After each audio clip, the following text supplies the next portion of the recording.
안녕하십니까. 최 대표 TV입니다. 어, 입사를 하게 되는 우리 직원들, 사장님과의 어떤 만남, 또 입사, 이것만큼이나 중요한 것이, 어떻게 또 우리 사업장, 사장님과 이별을 하는가. 또 우리 사장님들은 직원을 채용하는 그 만남에서부터 해고를 하는 이별에까지 참 뭐 어떤 게 중요하다 말할 수는 없지만 이 해고, 즉 이별을 잘하는 것도 굉장히 중요한 일입니다. 이 부분이 잘 안 돼서 많이들 뭐 노동청에 가서 신고를 하고 이런 일들이 많이 생기니까 우리 사장님들 그리고 우리 직원분들 마찬가지로 이 해고하는 부분에 대해서 어떻게 잘 우리가 이별을 해야 되는지를 좀 말씀드려 볼까 합니다. 자, 보실게요. 마트를 이제 운영하는 사장님이, 폐업을 결정하고, 이제 직원을 그냥 그 폐업하는 날 바로 해고를 해버린 거죠. 이렇게 하면 안 되겠죠. 해고는 30일 전에 해고 예고를 반드시 해야 된다는 겁니다. 이것을 위반하게 되면, 2년 이하의 징역 또는 1,000만 원 이하의 벌금을 물 수도 있다는 그런 말이죠. 자, 이별에도 예의와 절차가 있다. 이렇게 나와 있죠.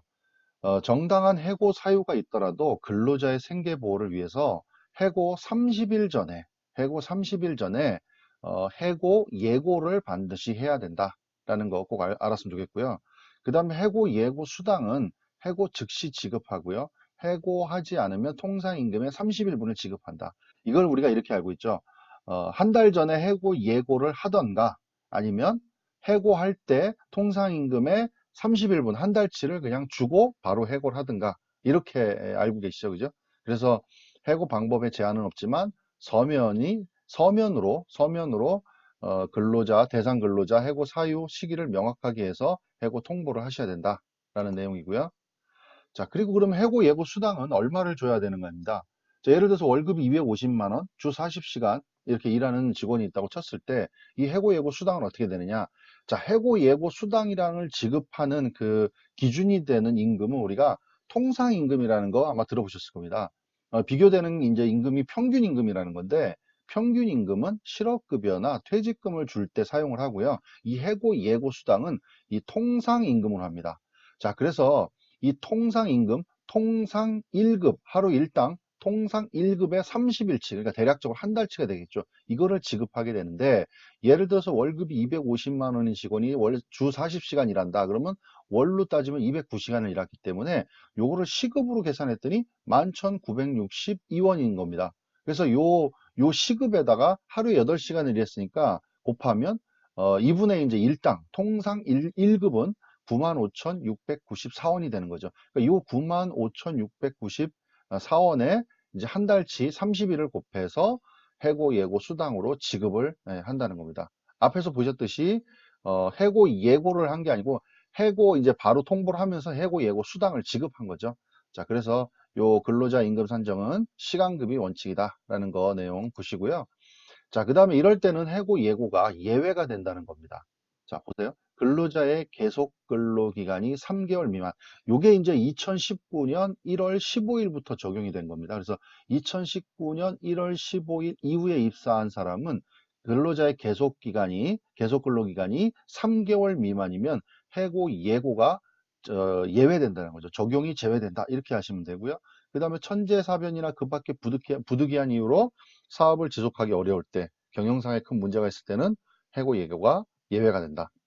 그리고 근로자가 고의로 사업에 막대한 지장을 초래하거나 재산 손해를 끼쳤을 때는 또 해고 예외가 될 수도 있다라는 거. 자, 그 다음에 해고는 이럴 때는 또 안 됩니다. 해고를 안 되는 기간, 해고하면 안 되는 기간, 업무상 부상, 산재. 그러니까 산재 사고가 나서 산재 요양이 들어가서 산재 요양으로 휴업한 기간하고요. 그 다음에 그 후 30일 동안은 해고를 하면 안 된다는 겁니다. 그러니까 산재로 요양을 해서 병원에 있다가 업무에 복귀했는데 그리고 나서 30일 안에는 해고를 하면 안 된다는 거죠. 자, 그리고 출산 전후 휴가 기간과 그 후 30일 그리고 육아휴직 기간에는 해고를 하면 안 된다. 자, 예외 기준은요. 근로기준법 제84조에 일시 보상한 경우 사업을 계속할 수 없는 거고. 예. 그래서 이런 경우를 예외하고는 해고를 하면 안 된다. 이거를 위반할 때는 5년 이하의 징역 또는 5천만 원 이하의 벌금을 물 수도 있다라는 거 주의하시면 될 것 같고요. 자, 그래서 우리 질문이 Q1 질문이 하나 있고요. 회사 중요 기밀을 넘겨 막대한 손해를 끼친 직원. 무슨 말씀인지 아시죠? 자, 회사에 막대한 손해를 끼친 그런 직원, 육아휴직 기간인데 해고해도 되나요? 우리가 얼핏 생각했을 때는 이분은 회사에 손해를 많이 끼쳤고 기밀을 넘겼으니까 해고를 해도 되겠다라고 알고 계시지만 답은 정당한 해고 사유가 있어도 해고 금지 기간에 해고하면 무효입니다. 위반하면 형사처벌 받을 수 있죠. 왜 이런 현상이 생겼죠? 아까 육아휴직이라고 그랬죠? 뒤에 보실게요. 자, 육아휴직 기간에는 해고를 하면 안 된다는 겁니다. 그래서 어, 이러한 어떤 회사에 손해를 끼친 이런 직원이 있더라도 육아휴직 기간엔 해고를 할 수가 없다는 얘기고요. 두 번째 질문입니다. 태풍으로 회사 건물이 심하게 파손되어 결국 사업을 접었습니다. 갑작스러운 상황에 직원에게 해고 예고를 하지 못했는데 처벌받나요? 자, 정답은요. 중요 건물 설비 등이 소실되거나 불가항력인 상황이라면 예고가 예외될 수 있다. 이건 불가항력이죠. 어떻게 할 수가 없는 겁니다. 그래서 해고 예고가 예외될 수 있다라는 얘기입니다. 자, 그래서 오늘은 간단하게 우리 고용노동부 홈페이지에 있는 이제 카드 뉴스를 좀 제가 봤는데요. 해고 예고편이 중요합니다. 꼭 30일 전에 알려주세요라고 되어 있으면서 뭐 문의사항은 이쪽 고용노동부 고객상담센터로 하시면 되고요.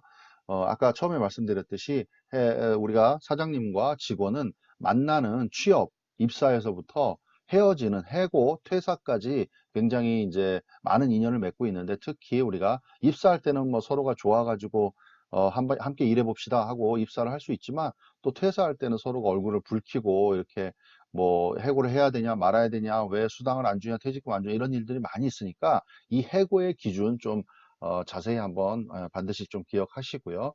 그렇게 해서 사장님과 직원 이렇게 좋은 이별이 될 수 있도록 그렇게 했으면 좋겠습니다. 감사합니다.